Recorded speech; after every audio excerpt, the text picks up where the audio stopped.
Hello, and welcome to Chess Comedy Books 46, in which we take a light-hearted look at the seriously world of serious chess. Today I want to look at a number of tournaments, international tournaments of one type or another, which have been held in England over the years. In no particular order.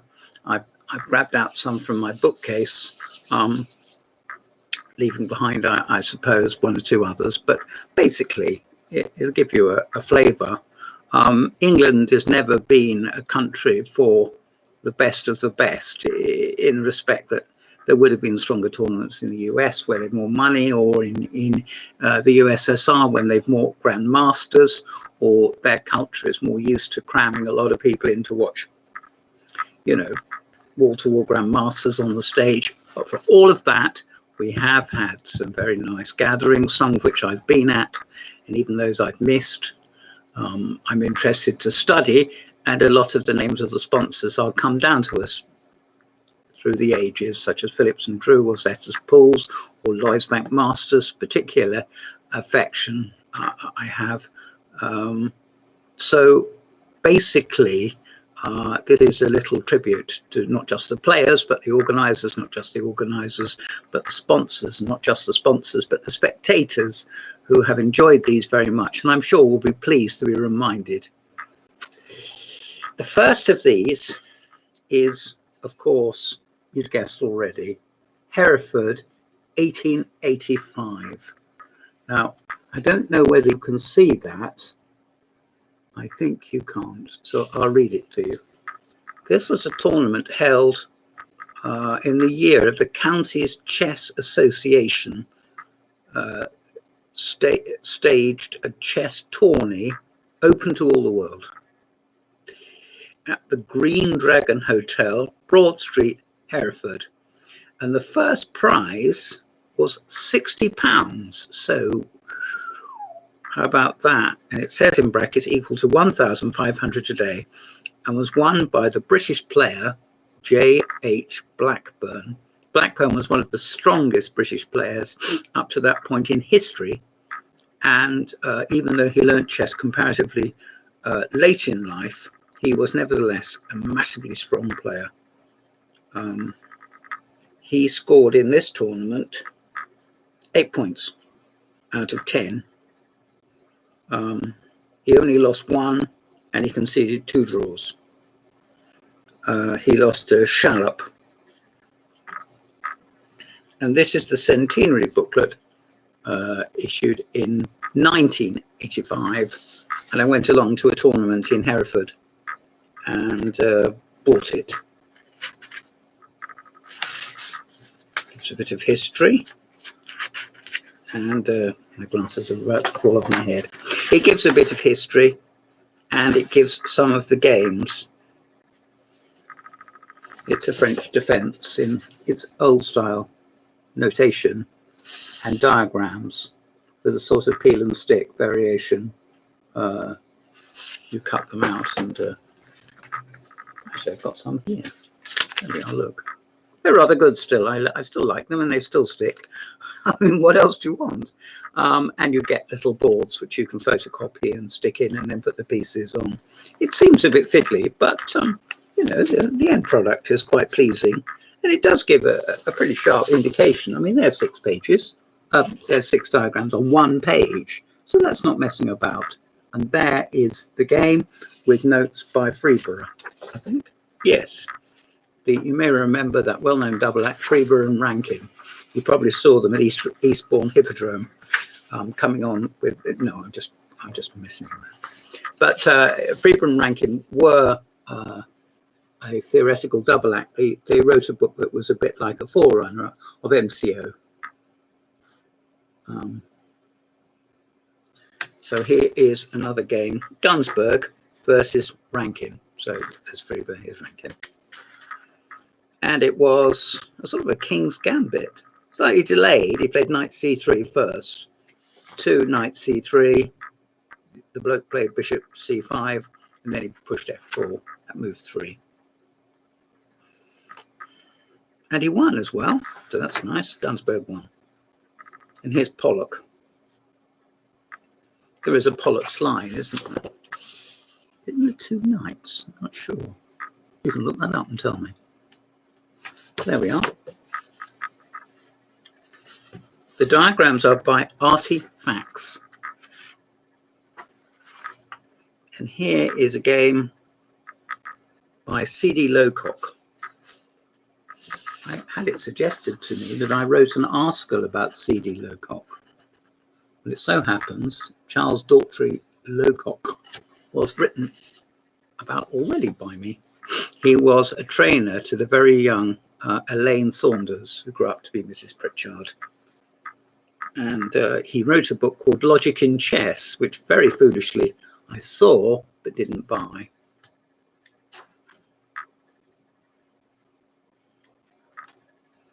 Here's Blackburn again playing Rankin. When he made short shrift of him, duffed him up in 17 moves. This leads to a disaster. He should have opened a retreat by playing his knight to bishop 3, which seems to make all safe, it says. Well, that's comforting. Thank you for the note. C.E. Rankin. And once again, a whole page of diagrams. There we are. A whole page. And on the cover, even though you can't see the names, the cross table. So there we are. It's a long time ago, 1885, isn't it? But nevertheless, the next book is rather more up to date, but in a way deserves to be updated now. It is called Battles of Hastings. This is nothing to do with 1066 and all that. It is to do with 1895 and what's been happening down on that Sussex sea town since 1920. In other words, the international chess tournaments. There is an introduction by the mayor and a very interesting introduction by Ray Keene, who, although he doesn't contribute that much, I don't mean that disrespectfully, but he only, I think he selected some of the games, or possibly all of them, but the games are based on existing texts. In other words, if there's some notes to some games in the bulletin or in another book, then they attribute it and use it. So they should. I mean, I think that's a good way of building things up. Here's Harry Gollenbeck with a check. And over here, Murray Chandler playing. Oh, I can't see who that is. It is John Nunn. And here is the Challengers tournament with Les Smart at the front, looking. I always think he looks like a pop star. Les, if you're listening, I mean it. John Spielman here, bearded, bespectacled.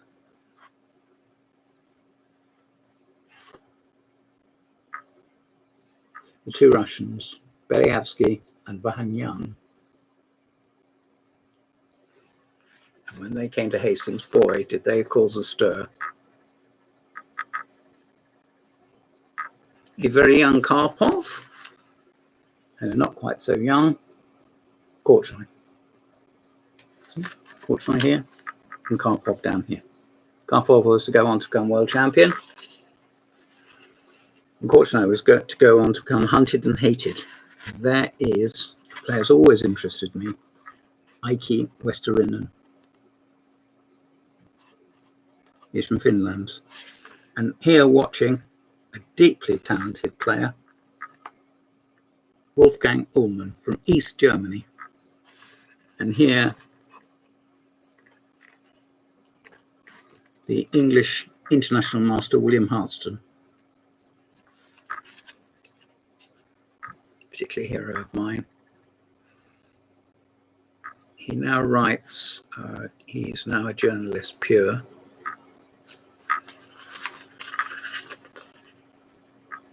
And there's Portish and there's Gligorich.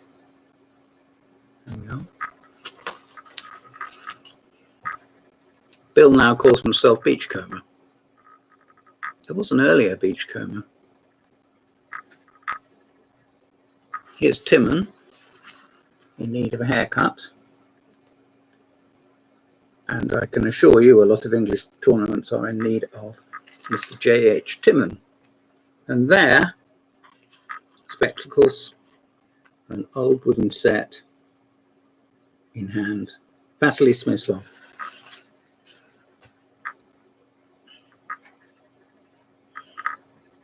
Andrew Whiteley here. And here, having just celebrated his 75th birthday, Mr. Michael Masman. Here, wearing a chalk stripe suit. Very smart too. And this details off all the tournaments held right up until 1990. So that's a very 71 Hastings tournaments. Gives all the scores, look, all the scores in the back. And a selection of games, all good fun, very interesting. And here is a picture, appropriate enough since the international tournament isn't held there, of the Hastings Chess Club, where Mark Bryant now lives, and jolly good too. And here, I just have to show this, is Mikhail Botvinnik with, who do you think that is? Well, I'll tell you who it is. It's Jacob Bronowski, the mathematician, and in his time broadcaster. I almost said moralist. Bronowski was a very strong amateur player and enjoyed chess enormously. He didn't contribute, he didn't play very much because how could he? He had his work to do. But nevertheless, his interest in chess was considerable. Well, we step back for a bit to 1936. 1936 to chess people is a bit like 1966 to footballers. This is a book by Alekhine, which should be exciting of itself. But in a way, I'm sorry, it isn't. This is not the best book Alekhine wrote. It's probably the worst.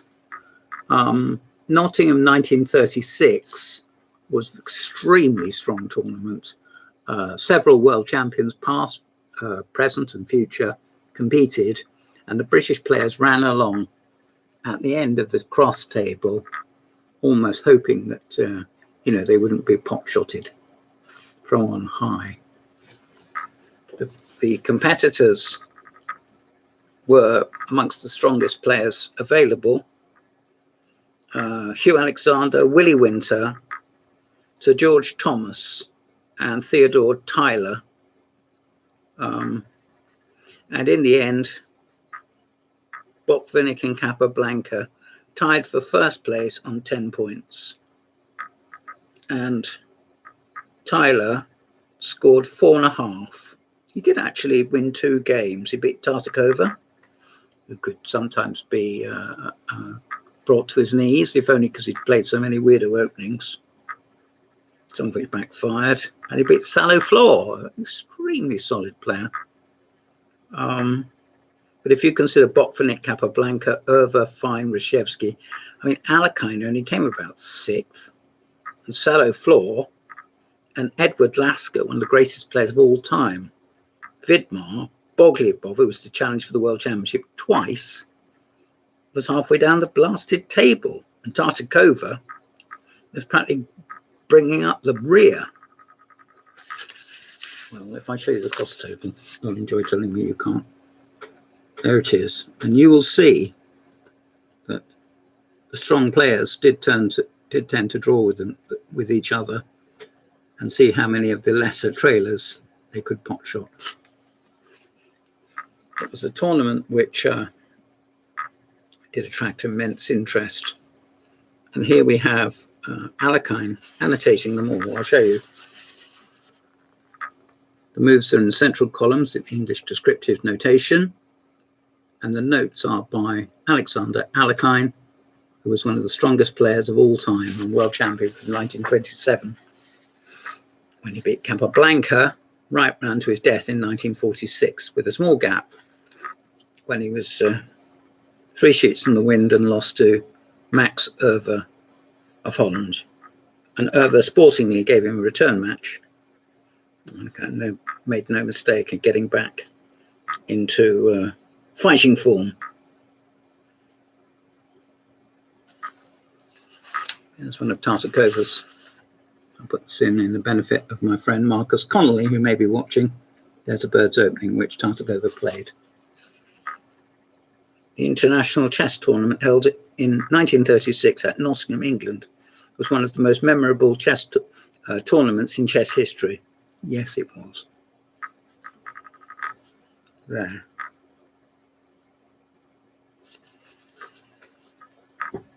The last book I'm going to look at, the last tournament I'm going to look at, is London 1980. And even though that was over 40 years ago, I very well remember going with my friend Ken Harmon as a young journalist and being treated like rubbish.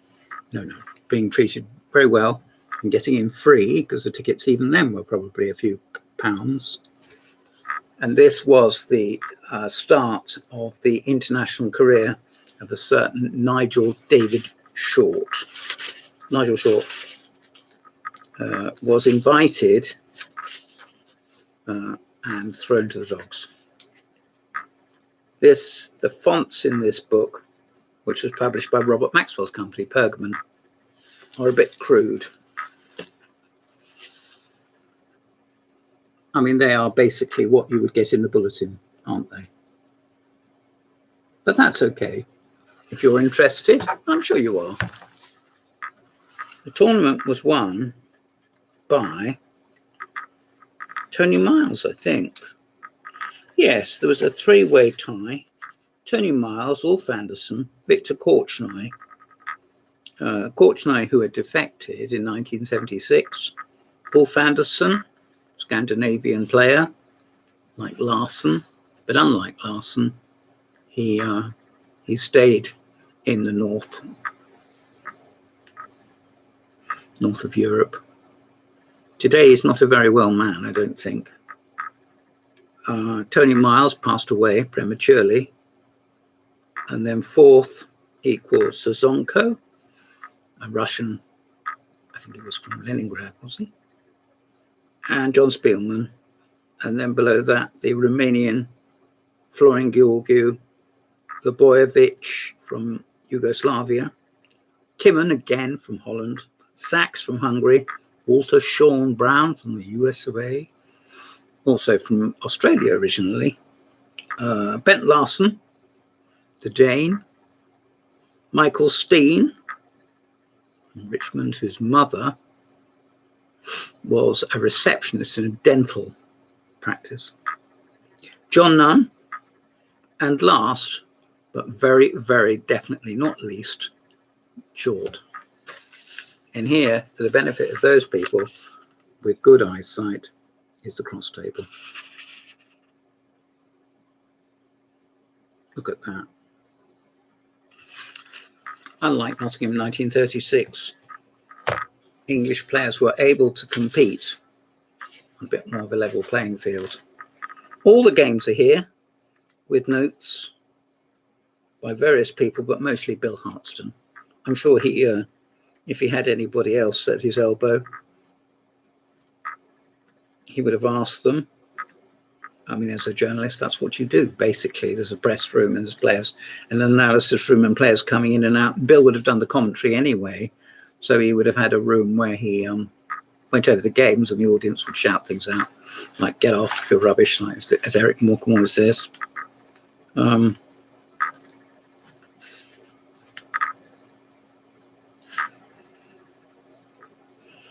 Here, for example, is round 4 and shows the individual results of the games, and then gives the games. And so there's a bit of commentary up here to say, you know, who was leading, who was surprised, what surprising defeats we've had, the fact the spectators were thrilled to death, and so forth.